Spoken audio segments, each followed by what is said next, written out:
முனிவனுக்கு கம்பன் தந்த சொற்றொடர்தான் என்றும் உள தென் தமிழ் இயம்பி இசை கொண்டான்.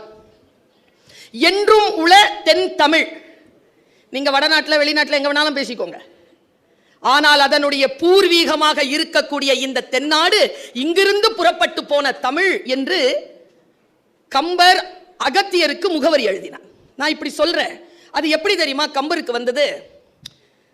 கோவில்ல கடவுளை பிரதிஷ்டை பண்ணணும்னு முடிவு பண்ணிட்டாங்கன்னு வச்சுக்கோங்க, அதை ஒரு ஸ்தபதி கட்டை கொடுத்து சிலையா வடிப்பாங்க.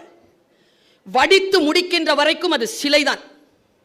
என்னைக்கு அது கோவிலுக்குள்ள கொண்டு வந்து நிறுத்தி கர்ப்ப கிரகத்திற்குள் உட்கார வைத்து கண் திறக்கப்படுகிறதோ, அந்த கண் திறக்கின்ற அந்த நேரத்தில் அது கடவுளாக மாறுகிறது. அப்படி வடநாட்டில் இருந்து வந்த அத்தனை பாத்திரங்களையும் தன் கவிதைகளை வைத்துக்கொண்டு, தனக்கான கருத்துக்களை வைத்துக்கொண்டு, அந்த பாத்திரங்களை தன் தமிழால் கண் திறந்தான் பாருங்க.